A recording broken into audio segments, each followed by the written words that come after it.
हरे कृष्ण। तो आज हम श्रीमद् भागवतम के दूसरे स्कंद के 7वें अध्याय के 28 और 29 श्लोक संख्या को पढ़ रहे हैं और समझने की कोशिश कर रहे हैं। तो ब्रह्मा जी जो है यहाँ पे भगवान का स्वयं रूप, स्वयं भगवान के विषय में श्री नारद मुनि को बताएं। भगवान जो है स्वयं अवतारित होते हैं। बाकी के सब जो भगवान के अवतार है वे भगवान के अंशों के अंश है। तेचाम सकला पुंसा कृष्णस्तु भगवान से, तो ये भगवान है श्री कृष्ण। इसकी चर्चा हमने की कि किस प्रकार भगवान जो है अपने आप को विस्तारित अनेक अनेक रूपों में करते हैं और अनेक अनेक अवतार है। लीला अवतार, मनवंतरा अवतार, गुना अवतार, सत्यावेश अवतार वगैरह वगैरह, इसकी चर्चा हम कर चुके हैं। और भगवान जो है स्वयं भी कभी कभी आते, और इससे ये बताया गया है शास्त्र में कि द्वापर युग के अंत में 28वें जो कल्प है ये निश्चित है। ऐसा नहीं कि कभी भी, लेकिन ये निश्चित शास्त्रों में बताया गया कि ताकि हम समझ सकते हैं कि ये जो कृष्ण है वो स्वयं परम पुरुषोत्तम भगवान श्री कृष्ण ही है। ब्रह्मा के एक दिन में 28वें कल्प में 7वें मनु, तो एक ब्रह्मा के एक दिन में स्वयं भगवान आते। और आज अभी जो ये जो कल्प या मनु जो है उनके इस कल्प में वे अवतारित हुए। तो भगवान जब अवतारित होते हैं उनके जो कार्यकलाप जो है अलौकिक है। जो यहाँ पे ब्रह्मा जी वर्णन करते हैं कि उन्होंने कैसे एक विषैले विष वाले सांप, कालिया नाग को दंड दिया।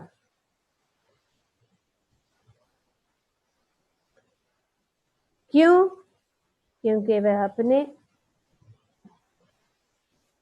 लप लपाती क्या है? लपाती क्या है? जीभ। तो हमारी जीभ भी बहुत लपाती है। ऐसे लपाती के जीभ को कंट्रोल कौन कर सकता है? सिर्फ भगवान। तो ये लपाती जीभ से विष, तो ये विष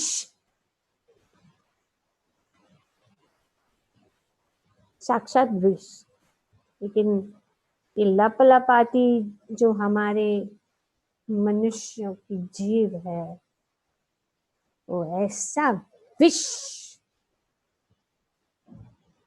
फैला सकती है कि कुछ किए बिना किसी को मूर्छित किया जा सकता है। यहाँ पे कालिया जी सही विष की लहरें निकाल रहा था, लहरें निकाल रहा था। भला परमेश्वर के अतिरिक्त ऐसा महान कार्य करने में और कौन समर्थ है? सिर्फ भगवान।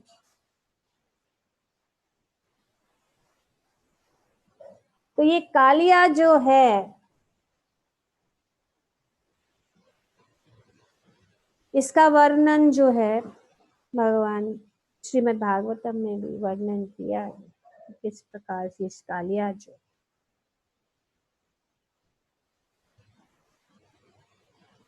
कि वो नागालय जहाँ पे सब सर्प रहते थे, वहां पे सर्प के मुख्य थे कालिया। तो कालिया क्योंकि वे सब सर्प के मुख्य थे, वहां पे रहते थे, पर गरुड़ जो है वहां पे आता था। गरुड़ वहां पे आता था और गरुड़ जो है उन सर्पों को खाता था, उनको कुछ सर्पों को खा लेता था, बिना कारण भी उनको को मार देता था वहां पे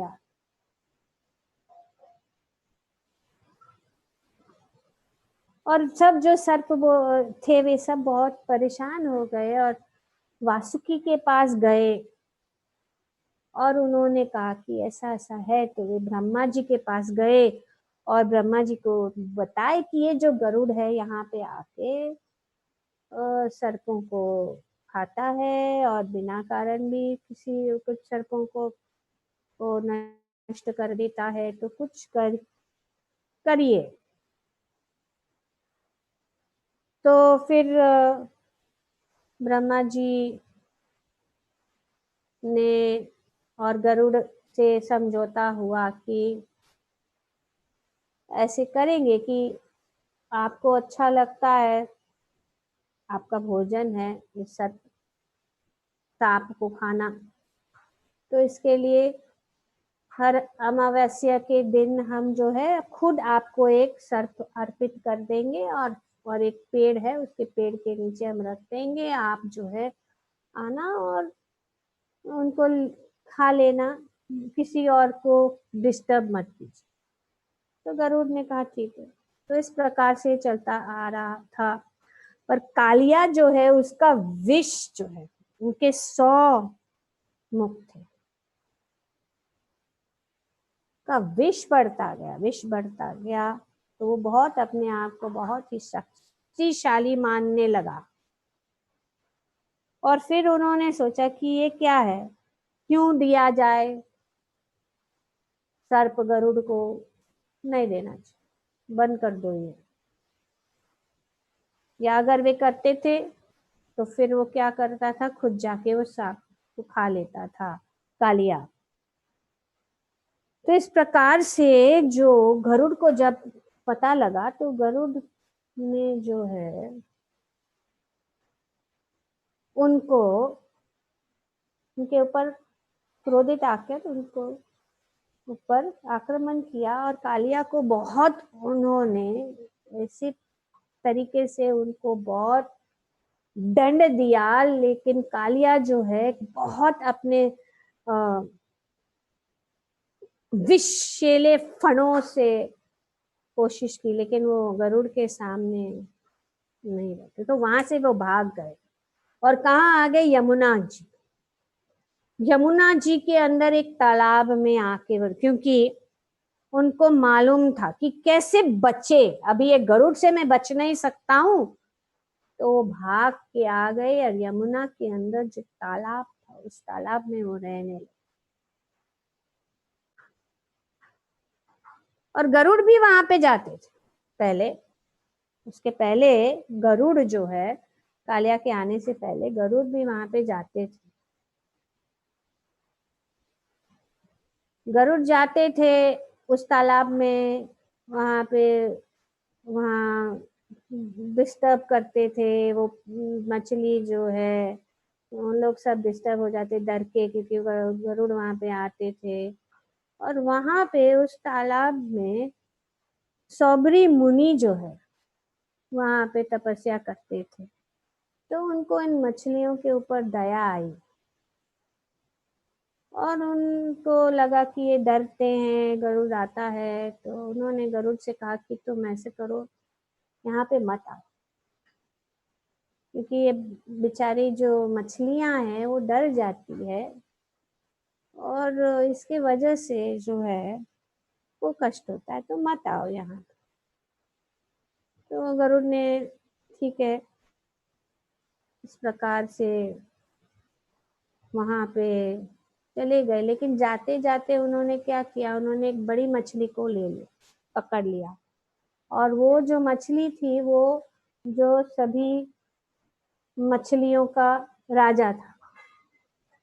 तो सब लोग जो है, मछलियां जो है तड़पने लगी और सौंदर्य ऋषि ने देखा कि अरे ये ऐसा किया, तो उनको श्राप दे दिया।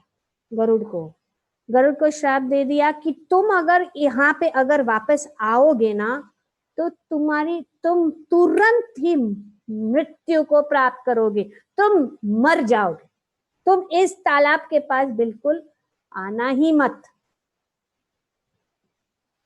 तूने एक कदम भी यहाँ पे रखा ना तो खत्म हो जाओगे। तो ये कालिया को मालूम था, कालिया को मालूम था कि यही एक जगह है जहाँ पे मैं गरुड़ से बच के रह सकता हूँ। तो इस प्रकार से जो है वो वहां पे रहने लग गया उस तालाब में। तो विष उस भाग में इतना विष वो फैला रहा था कि सभी जो मछलियां भी खत्म हो जाती थी, तो सब पेड़ सब जो है मुरझा के, उनका विष के कारण जो पक्षी भी ऊपर से अगर उड़ते थे ना, तो वे भी वो विष के कारण गिर जाते थे और मर जाते। तो ऐसा विष जो कालिया। तो एक दिन जो है ग्वाल बाल जो है यमुना के तट पर ऐसे घूमते घूमते उस जगह पे आए। गव्वे भी थे, ग्वाल बाल भी थे, और वहां पे खेलते खेलते वो यमुना जी के पास, वो नदी तालाब के पास गए। और जब उन्होंने वहां पे थोड़ा सा जल पीने के लिए गए, वे सब जो है ग्वाल बाल, और ये पूरी कालिया की ये कथा है श्रीमद् भागवतम के 10वें स्कंद के में वर्णित है, और कृष्ण बुक में 16वें और 17वें अध्याय में वर्णित है। तो इस प्रकार से सभी ग्वाल बाल और जो बछड़े थे सब मूर्छित होकर मत के वहां पे भगवान जब आए तो उन्होंने देखा, और भगवान ने कहा कि ये कैसे हुआ। तब उनको पता लगा कि इस जो तालाब में, इस यमुना के अंदर जो तालाब है उसमें ये कालिया है। तो भगवान ने सभी ग्वाल बाल और सभी जो बछड़े थे उनको जीवित कर दिया, और वे एक पेड़ था कदम्ब का, तो कदम्ब के पेड़ के ऊपर चढ़ गए। सिर्फ वो एक ही पेड़ था जो जीवित था, क्योंकि सारे जो उस जगह के उस यमुना के इस तट पे जो कुछ भी सब जो है सूखा और मरा पड़ा हुआ था। पर सिर्फ ये एक पेड़, और गरुड़ को पता था कि शायद भगवान यहाँ पे आएंगे, तो उन्होंने कुछ अमृत डाल दिया था उस पेड़ के अंदर, तो इसीलिए वो जो पेड़ था वही जीवित था। तो भगवान जो है उनको पता था कि कालिया, देखिए कालिया कितना विषैला सर्प था, जिसके 100 फणों से वो ऐसा विष फैला रहा था। हम एक छोटा सा अगर यहाँ पे सर्प आ जाए तो इतना डर जाएंगे और ऐसे भागेंगे कि क्लास को भूल जाएंगे। ऐसे सर्प, छोटा सा, लेकिन भगवान, और भगवान बालक थे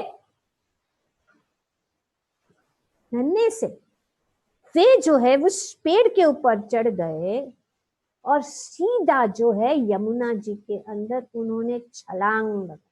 और जैसे ही उन्होंने छलांग लगाई तो इतना उन्होंने ऐसा आवाज आया और वे ऐसे ऐसे सीधा जो है यमुना जी के अंदर चले गए। और जब कालिया को पता लगा, अरे ये क्या, कौन आया है यहाँ पे, कौन डिस्टर्ब कर रहा है,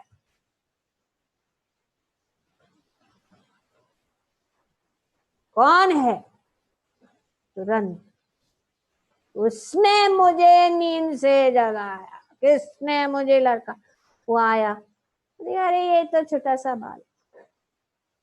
भगवान भी उनसे खिलवाड़ करना चाहते, तो उन्होंने अपने, हाँ, अपने जो शरीर को के अंदर उनको लिपट, शरीर से भगवान को एकदम लिपट गए और एकदम टाइट बनाते गए। भगवान ने कहा कि ठीक है, इसको जितना भी टाइट करने दो।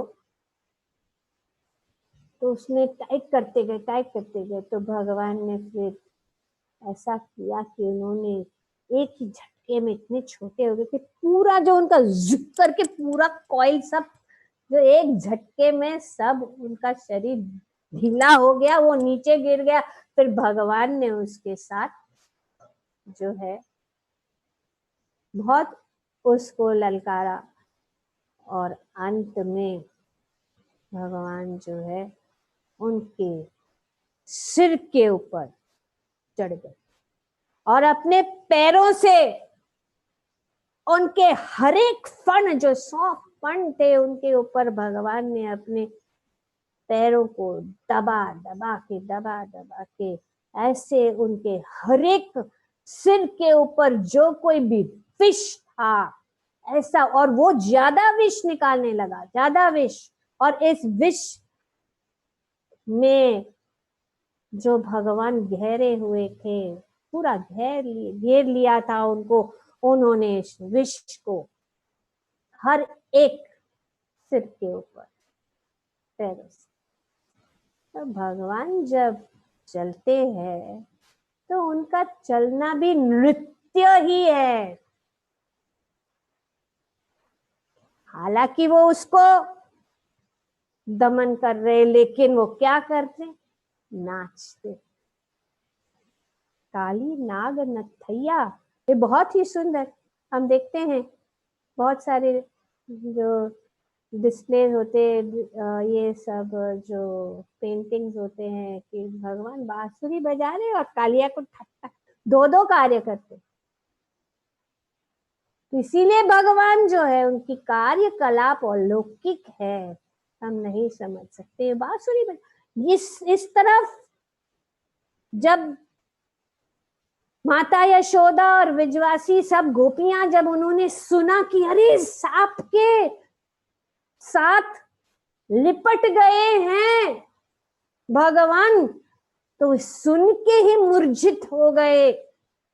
सब लोग देख रहे हैं कि क्या होगा अभी, कैसे हमारा कान्हा कैसे बचेगा ये विषैले भयानक सांप से।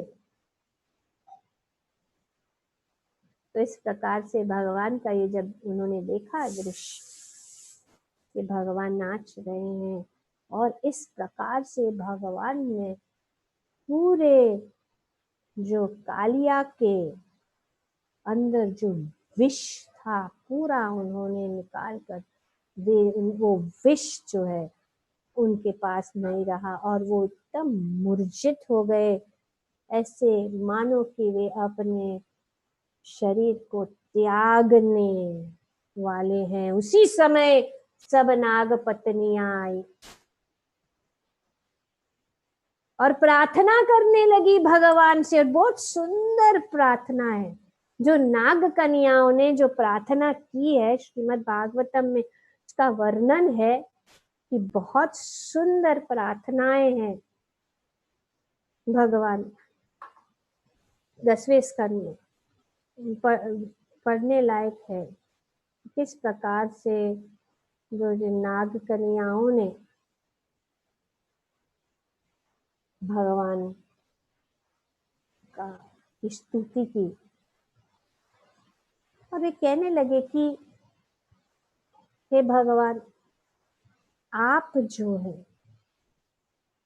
बहुत ही दयालु है। हालांकि हमारा जो पति है वो दंडनीय है, पर आप जो है आप उनको जो है क्षमा करती।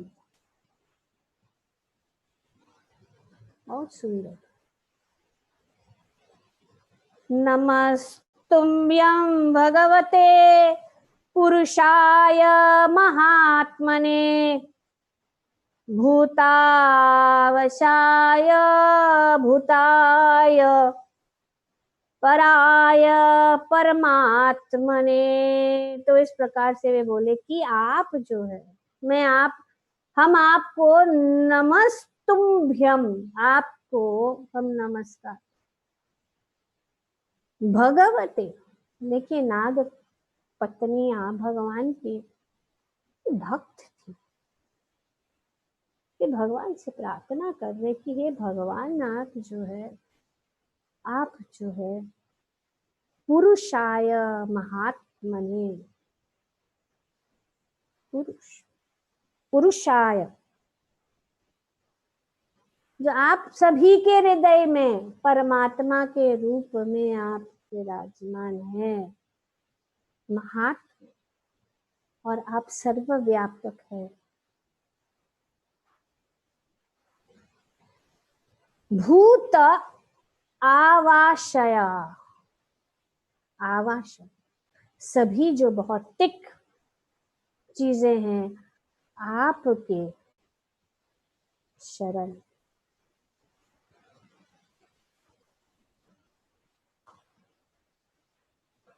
और आप ही सभी का पराय परमात्मने, कि आप जो है परमात्मा इस भौतिक जगत से परे हैं। इस भौतिक जगत की कोई भी चीज आपको नहीं छू सकती। इस प्रकार से जो ये नाग पत्नियों ने भगवान से विनती की कि कृपा करके, बहुत सुंदर जो वार्तालाप है, जो प्रार्थना है नाग पत्नियों का भगवान के साथ और फिर कालिया का भी भगवान के साथ, इस प्रकार से जो है नाग पत्नियों ने बहुत प्रार्थना, और फिर भगवान ने फिर जो है कालिया को क्षमा कर दिया और कालिया को कहा कि तुम जो है यहाँ पे नहीं रह सकते, तुम निकल जाओ यहाँ से, तुम ये ब्रिज में नहीं रह सकते हो, तुम बड़े समुद्र के अंदर चले जाओ। तो फिर कालिया ने सोचा, देखिए भगवान की कृपा, और भगवान कितने दयालु है, ऐसे विषैले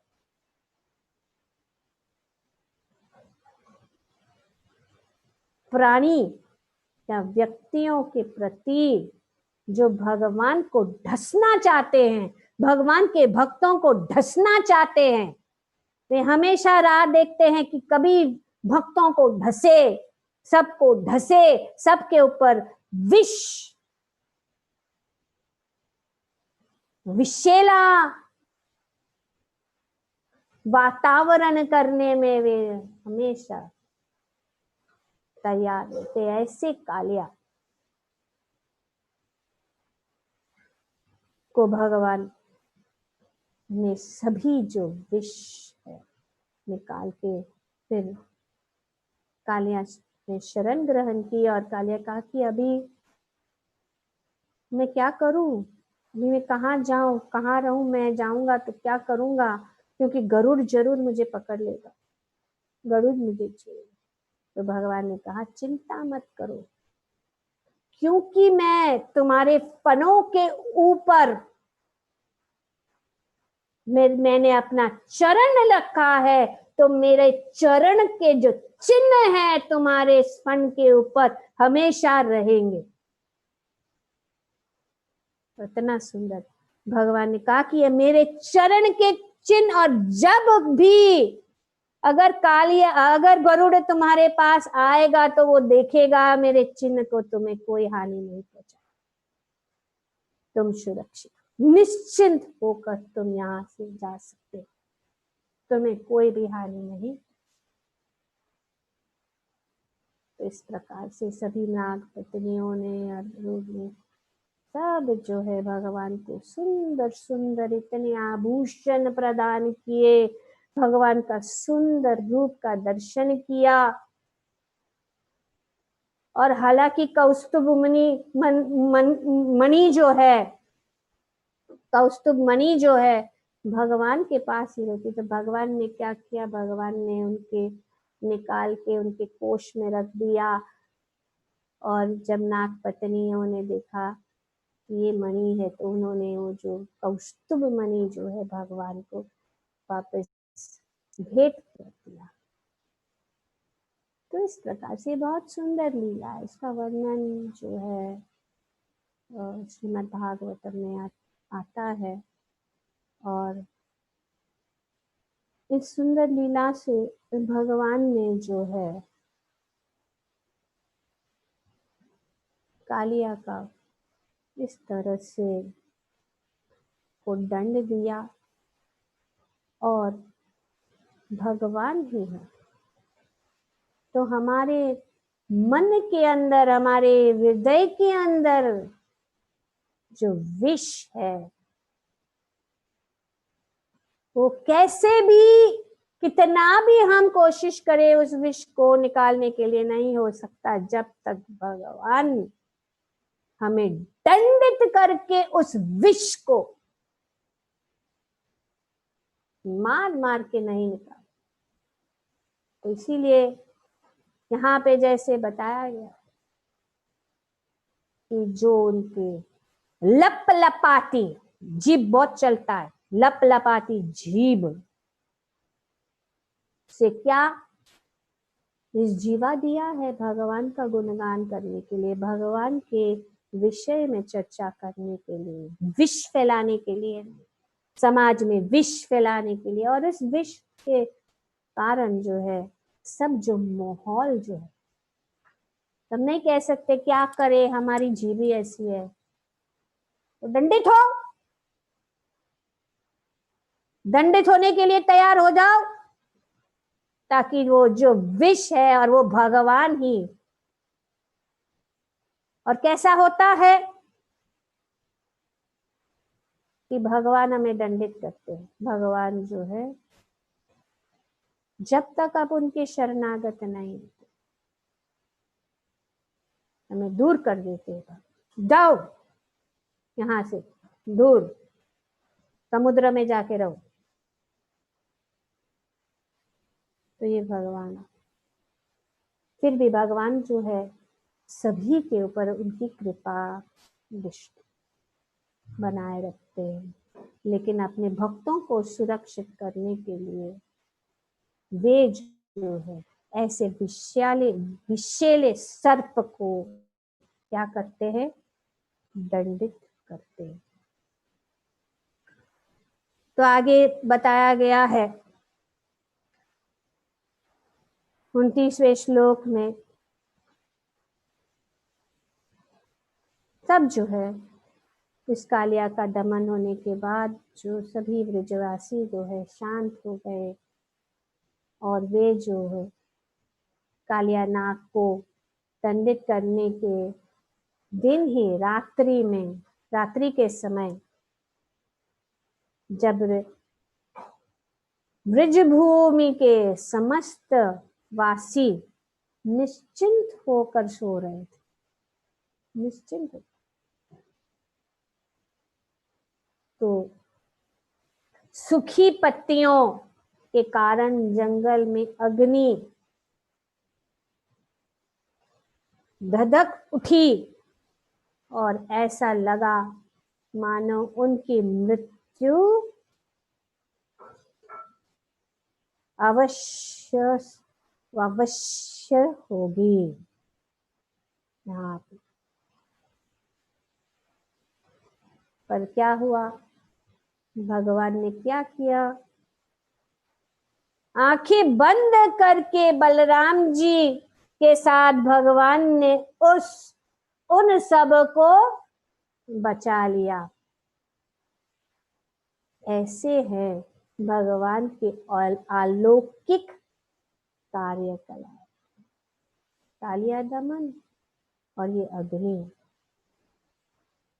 श्रील प्रभुपाद जी कहते हैं कि यद्यपि इस श्लोक में कहा गया है कि भगवान का यह कार्य अलौकिक है, किंतु यह समझ लेना चाहिए कि भगवान के सारे कार्यकलाप सदैव अलौकिक होते हैं, सदैव। ऐसा नहीं कि ये एक ही, सब कार्यकलाप, भगवान के सभी कार्यकलाप जो है वो अलौकिक है। तो इस प्रकार से जब आग लगी तो सब ब्रिजवासी जो हैं डर गए। उन्होंने सोचा कि ये आग जो अग्नि जो है हमें जलाकर भस्म कर देगी। तुरंत वे जो है भगवान श्री कृष्ण के शरण में गए और भगवान ने आंख बंद करके, जो है यहाँ पे बताया गया कि विशाल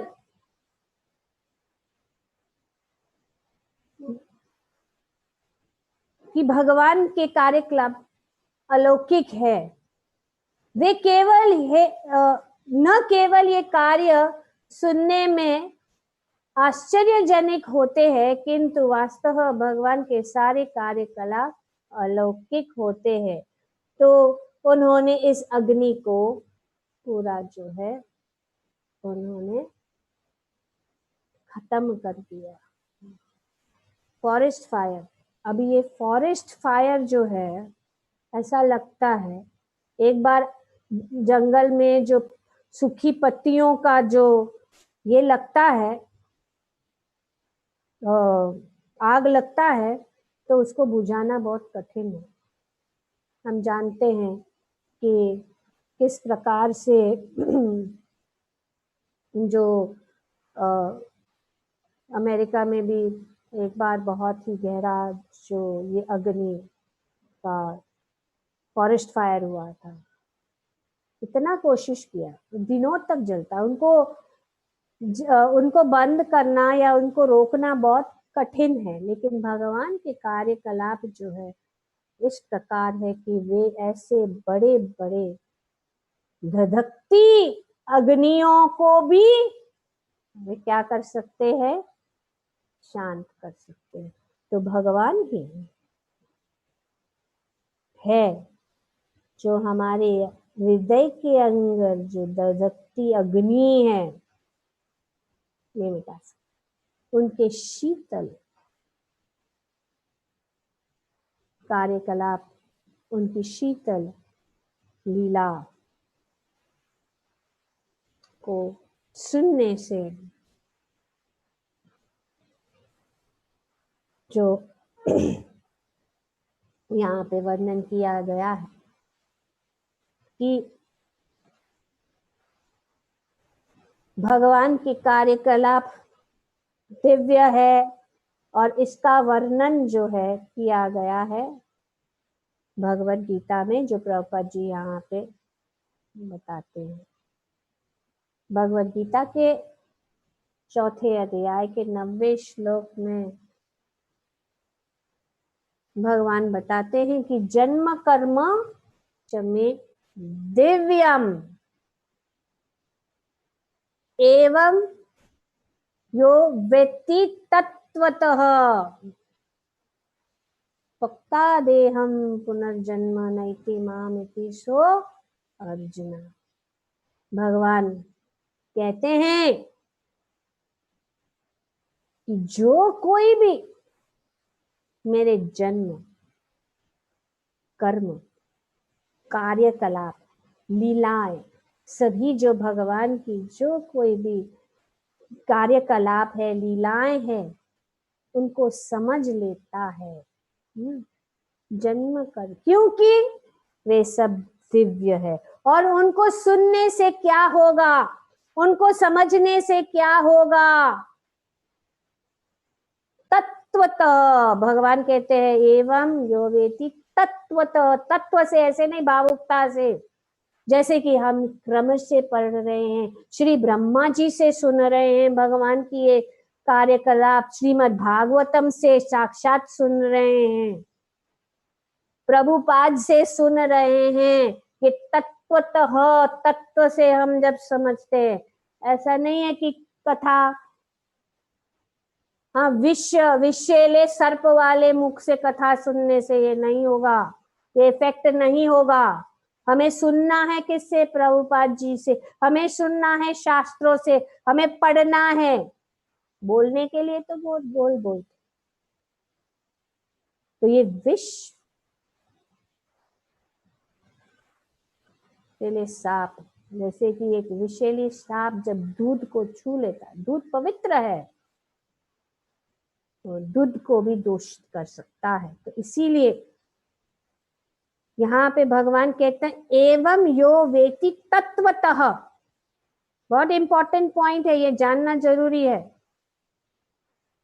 तो क्या होगा? त्यक्त्वा देहं पुनर्जन्म नैति मामिति सो अर्जुन।